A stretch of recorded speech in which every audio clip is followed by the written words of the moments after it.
Why do lovable cities matter? Lovable cities actually start with this concept of people who are in love with the place that they live in, with their community, with their friends, with their peers, but there's this emotional connection with our places. And you would think that that is actually a fairly common trait, but it turns out it actually is not. Between 2008 and 2010, the Gallup organization, in conjunction with the Knight Foundation, which is based in the United States in Miami, they did what they called their Soul of the Community survey. And they interviewed 40,000 people in 26 cities, and they were basically taking the temperature of the relationship that people have with their cities. And what they found was actually kind of depressing. They found that 40% of people said that they were unattached to their place, 36% said that they were neutral, and just 24%, less than 1/4 of us, said that we were attached to our place. And attachment is not love. Attachment means maybe you voted, you're part of the local community watch, and you're a member of the PTA. Congratulations, you're attached. Doesn't necessarily feel that warm and fuzzy, but attachment is at least the beginnings, I think, of falling in love with the places that we live. Now, what was interesting is Gallup did some correlating data with this, and they looked at economic factors. And what they found was the places that had the highest levels of emotional engagement, passion, and loyalty also had the correspondingly highest levels of local GDP and economic vitality. Think about that. They were not going to go so far as to say these were causal, but these are one of those interesting statistics that move together. And we all know when those kinds of statistics move together, we tend to pay attention to them, right? But this whole idea that love matters really should not surprise any of us. When children are loved, they thrive. Pets, plants, and objects fall into that sort of that same category. And I do mean objects. And if you look at this car here, this car probably represents, it probably looks a lot like the car that many of us are driving today. Little, road salt and things like that. Probably needs a little bit of maintenance, probably needs a little bit of a bath and whatnot. But it represents sort of the functional relationship we have with that car. It gets us from point A to point B, right? We all sort of have a relationship like that with, or most of us have a relationship like that with our automobile. But we all know people who are absolutely in love with cars, right? Somebody, maybe it's one of you, somebody who is maybe out there on the weekend, they're wiping the car down, they're waxing it with a diaper, they change the oil. Even if they haven't driven it an inch, they change the oil. They've invested some of their emotional content into that car, and it looks very different than the car most of us are driving, right? Now, don't you think that if more of us put more of our emotional content, our identity and our love into our neighborhoods and into our communities, that our communities would shine a bit more like this car? I truly believe that's true. Now, I've been asking this question about what do people love and what do people hate about their cities? And I've asked this question really all over the world, and it was really interesting to hear the responses. The wildly divergent responses and the stuff that was actually very much consistent and very much the same country to country, city to city. And what was interesting is the stuff that people hate, they're very consistent about the things they hate about places. They hate traffic. They hate traffic jams. They hate parking issues. They hate bad planning. They hate the bad school systems. They hate these big systemic kinds of things. Big intractable problems that you could spend a ton of money trying to fix, and you probably would never create a whole lot of love by doing so. And nothing represents this more than the pothole. And I know you guys have some monster potholes up here, right? The pothole. Now, citizens complain to council and to government, says fix the potholes, because the pothole is sort of like the hangnail or the paper cut of these little civic sort of intrusions into our lives. It's hardly life-threatening, but it's certainly annoying as all heck, right? Because there's probably one pothole that you all know is on the way to work, to and from, or something like that you always got to avoid or get you or whatever. Potholes, though. I can guarantee you this. You could fill every pothole in Grande Prairie. And doing so, people would say, well, thanks, but the streets don't suck quite so bad. You get no love for filling the potholes. So, Mayor Given, as much as people might say they want the potholes filled, when it comes right down to it, people want something more than that. Of course they want that hangnail, that irritant fixed, but it's really not the core of what we believe in. So think about that. Too much of our time and attention, I think, is focused on the potholes and not on the other things that actually make cities worth living in and ultimately make them very lovable. Now, in the book, I talk about this concept of a love note. Now, this is a lesson that I, as a man, learned at some point in my life. And maybe most of you gentlemen, you don't have to cop to this, but I suspect it's probably true. At some point or other, at some point in time or other, most men have given a gift to their significant other and they've forgotten to write a note. with it or get a card with it, right? Gentlemen, are you with me? You don't have to raise your hand, but I can secretly tell, yes, you've been there, because I've been there. And what we learn is that little handwritten note is actually maybe even more important than the gift itself, because it says something. It says we've taken a moment and taken the time to connect emotionally, to really think about, the person that we're with, why we're giving them this thing, and it says something. It's important. It's a small thing that has an outsized impact on the way we feel about the gift, the person, and I think in terms of cities, these love notes have an outsized impact on the way we feel about the places. Love notes, and I bet you're probably thinking, I can probably think of a few love notes right around Grande Prairie myself. So, but what I want to do is maybe show you a few from around the country. Maybe you start thinking about some love notes that you might know here in the city. New pedestrian-friendly Times Square. If you've not been back to New York in the last few years, in the last couple years actually, Times Square is radically different than what you might have thought it was before. In the past, you wanted to go to Times Square and just look around, because it was sensory overload. It was the ultimate place to people watch in New York City, right? The problem was, so many people though, if you went there and you took one step off the curb, you're going to get run over by a cab. And if you stayed on the curb and looked around, you're going to get run over by a New Yorker. It's kind of the devil's choice. Now, what they did is fairly extraordinary. They took the busiest intersection in one of the busiest cities in the world and they made it into a pedestrian-friendly zone. Think about that. And it's totally changed the way you would experience that part of New York, and in turn, I think it actually changes the way you feel about the city. They brought in chairs, they closed off the streets, you can sit, and there's even Wi-Fi there. It's amazing what you can now do, which is simply go and people watch. Look at the signs. It's an amazing sensory experience, and it radically changes the way you feel about the city of New York. Now, while you're there, I suggest you also go see Highline Park. Highline Park was this elevated railway in the lower meatpacking district of New York, and for 30 years, they're trying to figure out what the heck to do with it. It was the ultimate sort of white elephant. A lot of people said, tear it down. Other people said, no, turn it into this, turn it into that. They decided to turn it into green space, and it's amazing. You wouldn't think that being just 2 stories above the city would radically change the way you experience the city, but it does. It's absolutely amazing to be up there amid these grasses and these little trees, walking around with hundreds, if not thousands of other people, and seeing the city from this sort of elevated green space. And it's amazing what this small park, small again in the grand scheme of New York, these are both very small things, but they have absolutely changed the way people feel about the city. And if you're a visitor, you definitely want to go and check out both of these. Millennium Park in Chicago is a giant love note. I freely admit that. It's a $475 million love note. And I suspect that, not too many cities have that kind of cash just sort of lying around going, yeah, what the heck, let's build one of those.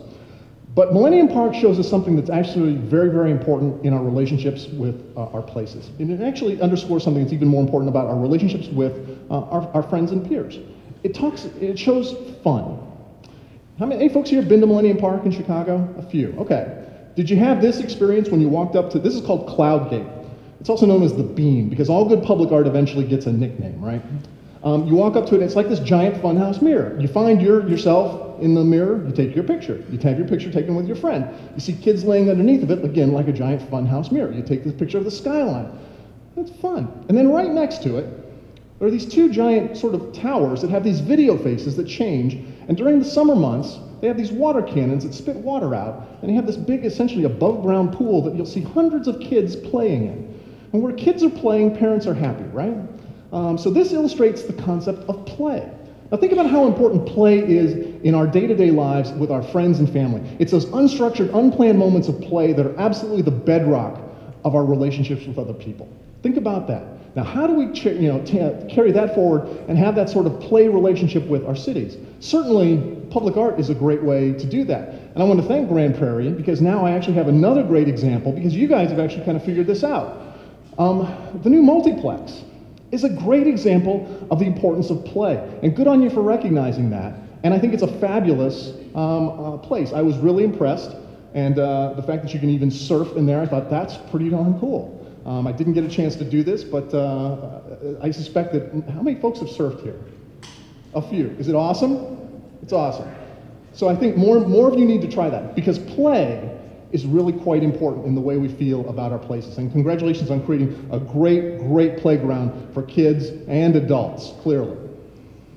Now, you don't necessarily have to have these big giant love notes either. This is a really small love note. These are they're called Play Me on Yours. They're these street piano project that originated in England and it's actually sort of traveled literally around the world, where they set out these old sort of beat up pianos and they basically put them out in places and they say, play me. what people do. Maybe if you're not very good, that's fine. You make some noise, haha, it's kind of fun. But occasionally you might find somebody who's actually quite talented, and you have this impromptu concert in the street. Now, maybe you stop for a couple of minutes, but that's fine. It's meant to make you smile. It's meant to make you feel just a little bit of something in the day-to-day commute, or as you're walking around, you see something, you smile. Don't underestimate the importance of that simple smile. This is the Tampa Museum of Art in Tampa Bay, near where I live. And like most museums, it's very cool. It actually just opened up a couple years ago. Great new design. I think it's kind of fabulous. Very, like I said, very cool. But there's a couple things that I think are maybe even more important than the museum itself.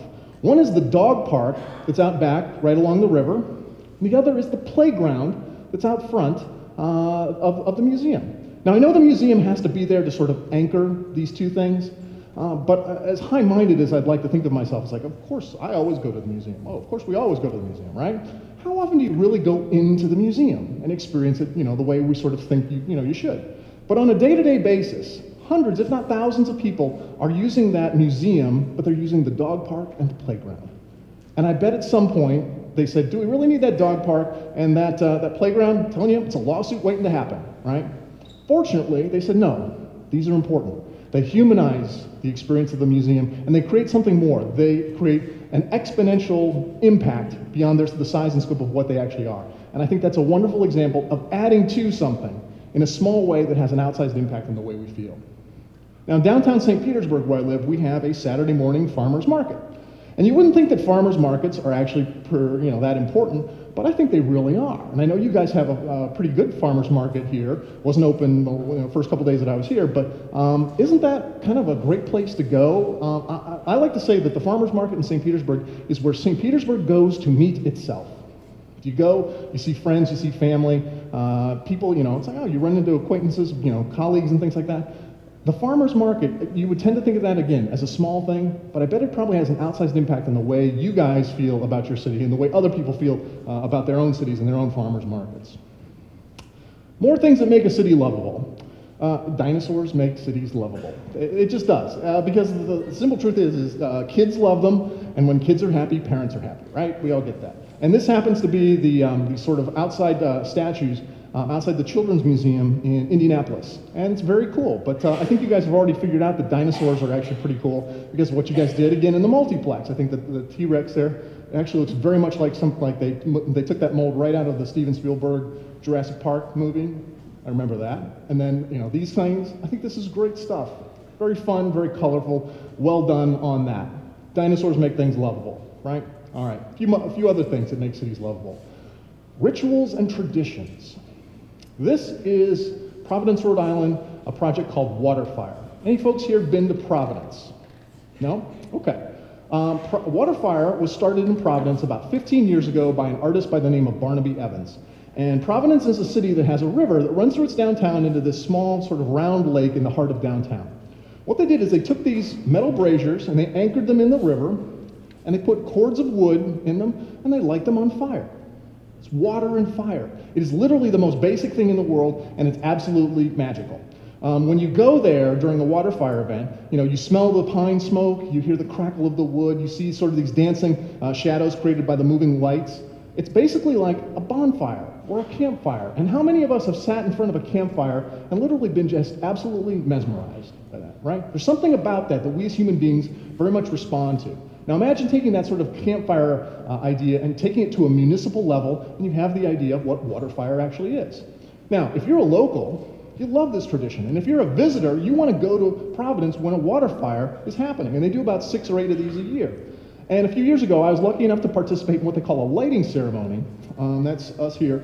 And sort of like the villagers out of a Frankenstein movie, we take these torches and walk from City Hall down to the river, put these torches into this urn, and from the urn, they actually light the rest of water fire. And it's always going to inform the way I think and feel about Providence. And it's a great sort of ritual and tradition that they have fully embraced around that. Zombie walks. Zombie walks. Any folks here know what a zombie walk is? Has there been a zombie walk in this area?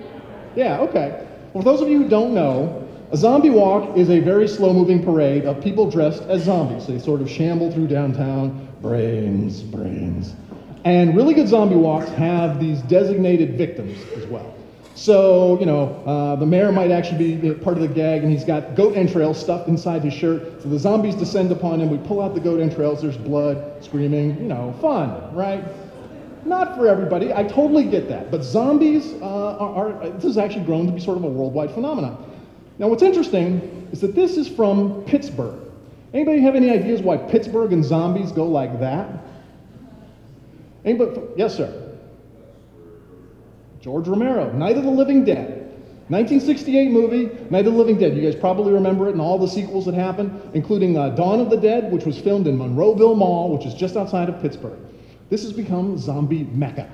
So if you're part of this whole zombie culture, you want to go and do something like this. Now, what's kind of cool about this photo, I actually got this photo from the Pittsburgh Downtown Development Authority. The downtown development folks, think about that. They said, no, wait. This is an authentic sort of Pittsburgh experience. We want it to happen downtown. So we want to bring the zombie walk downtown and make that part of what we're doing as part of the downtown development and things like that. Now that's a great example of a local tradition that makes sense for Pittsburgh. Now they're fun, they've happened all over the world, but for Pittsburgh it actually is a local ritual and a local tradition. Anybody here ride a Harley or a motorcycle? You've probably heard of Sturgis in South Dakota. It's maybe the largest motorcycle rally probably in the world. It happens every summer. It's happened for over 25 years.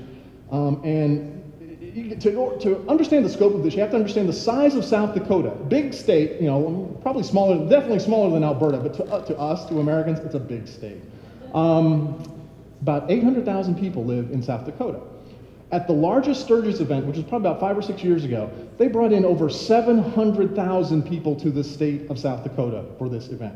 That's almost doubling the size of your state for one festival. It's about a 2-week kind of deal. And typically now they still get 400,000 or 500,000 people. It's an absolutely amazing sort of ritual and tradition for South Dakota. But think about that, almost doubling the size of your state. This is interesting. In Orlando, there's actually a city of Orlando, by the way. Many of you have been to Orlando, but you've actually been to sort of Disney, which technically the folks from Orlando always say that's actually Kissimmee. You've not been to Orlando. So Orlando actually does have a nice little downtown. They've got this sort of round lake down there as well. And for several years, this fountain that was sort of at the heart of this lake had laid dormant. They didn't have the money to fix it. Probably some people were saying, well, we need to fix some more potholes, so we shouldn't really fix the fountain. Fortunately, Mayor Buddy Dyer decided, no, this is actually kind of important. So they allocated some money and they fixed the downtown fountain. And it creates light and it's got this sort of moving water show. It's really quite lovely. And when people saw that the fountain was back live at night, they loved it. It's one of those small things that made people feel much, much better about their city. And I can guarantee you could have taken all that money to fill potholes, people would not have felt any better about Orlando. But relighting the fountain was a huge plus for them. Now, a couple more things that make a city very lovable. A bike-friendly city is a lovable city. Of course, you would think for the reasons, good for the environment, healthier citizens, alleviates traffic. Yes, yes, and yes. All true. The other thing about a bike-friendly city is it says something very fundamental about your place. If you are a bike-friendly city, it actually says it's not just about the car. That people matter here, and we're at least looking beyond the idea of the car. Think about how many of our decisions about cities revolve around the car. It seems like almost all of them, right? If you're a bike-friendly city, you're at least saying, you know what, we're thinking about some other stuff too. So if you can figure out a way to become just a little bit more bike-friendly, you'll become on your way to be creating a more lovable city. A walkable city is a lovable city, for very similar reasons to the bikes, but for a couple more fundamental reasons. Because walking allows for improvisation and discovery. Think about that for a second, improvisation and discovery. How many times have you've been driving down Route 43 and you see something new, a new restaurant, new shop, new something or other, right? You go, oh, new. Do you stop? Probably not. If you did, you'd have to go down, turn, come back, and painful, right? You just don't do it. You maybe lodge it in the back of your mind and say, oh, I'll check it out later. Maybe you do, maybe you don't, right? But if you're in a place where you can actually walk, it's like, oh, that's new. I wonder what's down here. And we're free to sort of move around and, again, improvise. And discovery. Think about that. How wonderful is it when we discover something new about an old friend, right? You're an old friend that maybe you've known for most of your life, you find out something new. I didn't know you were born in there. Me too. So those kinds of moments are really quite precious. And how wonderful is it when maybe you discover something new about the city that you've lived in all your life? It's like, wow, I've never been down here. Boom. Wonderful. That is very much renewing and restorative to the relationship that we have with our places. A dog-friendly city is a lovable city, with apologies to cats and birds and monkeys and ferrets and snakes. We just don't walk our cats. And if we did, people would look at us very, very strangely. The fact that we have a dog-friendly city means, of course, that you have green space and you have, dog parks and things like that. Yes, that's great. But if you have a dog-friendly city, you have a lot of these dog owners and whatnot, you're actually creating something that's very, very important. You're creating a sense of vitality on the streets. Why? Because the dogs have to be walked constantly. How many of you are dog owners? Yeah, they always have to walk, right? The cat owners, like, you put them in the box, they're fine. The dogs, we've got to be out there walking them. And in doing that, we're actually creating this sense of vitality on the sidewalks because, there's people out walking. And by the way, how does have you had this experience? When you're walking down the street, two people pass each other on the sidewalk, you go, hey, maybe that's it, right? But if there's a dog in the mix, it's a slightly different encounter. You look at the dog, you look at the owner, the dog wags its tail. You smile at the dog, you smile at the owner, oh, what a cute dog, something like that, right? It feels just a little different when we have a dog in the mix. And that's actually social capital. This dog is actually negotiating a little bit more social capital than we had before. And chances are, if you live in a neighborhood, you're going to see that dog and that owner again, right? So maybe that's the very beginnings of, getting to know another person. Social capital, that's important stuff. Now, by the way, there's another sort of great other outcome of having all these dog walkers out there. In an era where we can ill afford more police and more surveillance equipment, dog walking dogs offer more security. And it's not because my little puggle is a trained attack dog, far from it. She's scared of everything. The simple matter is that when you have more people out on the street, you have what Jane Jacobs, the great urbanist who resided in Toronto, she said, safety comes from the sense of the eyes of strangers on the street. And we've all walked down an empty street, and there's nothing more sort of, frightening about than this very exposed feeling of being alone on a street, right? But if there's other dog walkers out there, we feel safe. Strangers. This is a good thing.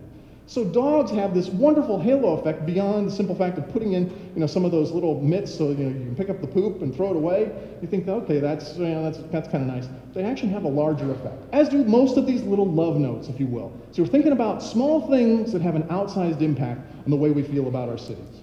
That's a recurring theme here today. Because here's the truth. There's a gap between the city that we desire and the city that we can afford. And we all feel it. You all read about it. You've probably all experienced it in some way, shape, or form. Now, the trick is what are we going to do about that? Are we going to sit back and complain? It's like, yeah, you probably could. I suspect by the fact that you're here today, you're not willing to just sort of sit back and complain. You actually want to be part of that solution. And that, I think, is absolutely critical. And as I write about in the book, it's the people like you, the ones who are going to step up, the ones who are emotionally engaged with their places, the ones who give a damn, who will come out on a Friday afternoon and do something like this, that hopefully we're going to create some amazing stuff. Because here's the thing. When you love something, you go above and beyond. You do extraordinary things for it. You forgive its shortcomings, right? Now, when we love something, I think we're going to show that we're willing to do something, above and beyond ordinary citizenship. And we're going to add the human heart to our toolkit of making great cities. And not only making just livable cities, but we're going to make very, very lovable cities, okay? Are you with me?